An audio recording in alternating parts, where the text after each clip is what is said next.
Was that everything you hoped for today? It was a good start. It was a good start to what I wanted. It feels so good to be, actually in the mix of the actual race instead of having to run from behind, especially like in the prelims. It was everything I didn't want the prelims to be. Have you done anything differently with your start in the last few months? Yeah, we've kind of been analyzing like Trayvon and Christian a lot more, especially in that first 20 meters. We've kind of rethought the idea of how to get the most out of your stride with getting the most out of your power. I used to think that it was more like the shin angle was kind of driving it, but it's more of the knee, big knee, and then coming back down.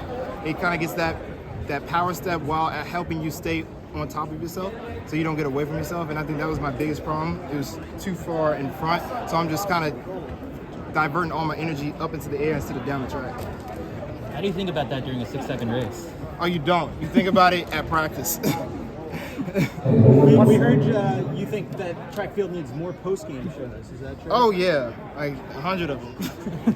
I'm surprised like every track news outlet doesn't have their own. It's like, dang, like even if it was just like a quick Twitter space, like people want a place to go talk about track. Like when I'm at home and I'm watching Diamond League, I'm like, dang, I'm tired of talking on Twitter. I can't text that fast. Like somebody open a Twitter space. Let's talk about this, yo. What's the reaction been to you doing that more and more from fans? To be honest, I've gotten nothing but good feedback. I've definitely always felt that the sprinters needed like a home. There's a whole bunch of distance podcasts out there, but there's never been like a true sprinter. Like we only talk about sprint track, and then even on top of that, I know a lot of people who always want to give out their information. A lot of pros, but they never know where to go. So I'm just trying to help everybody be able to share their little bit of gifts with the other people. What does this kind of improved start and improved 60 meters mean for your 1 and 2 outdoors? To be honest, it means everything for the 100 and the 200. Making sure that I'm in the race from the beginning and not trying to play catch up. Like that's been my whole struggle in my whole career running track.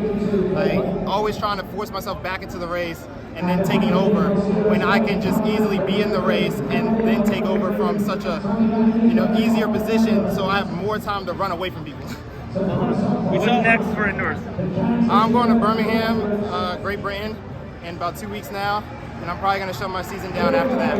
We saw the Italian Olympic champion open up this season. Yeah. And so what do you think it's going to take to be the top 100 guy this year? We asked it to Trayvon earlier. What's got to happen for an American to hold on to that spot?